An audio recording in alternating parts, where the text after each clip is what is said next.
Ej, tutaj jest co? Ten sam, nie?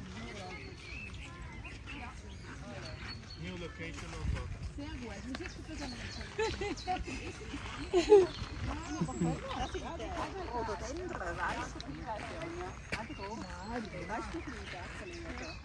Ja, aber Roger schon normalerweise haben sie Blätter wie da. Nein, der untere ist ja der gelbe und das ist Kanäle. Ja,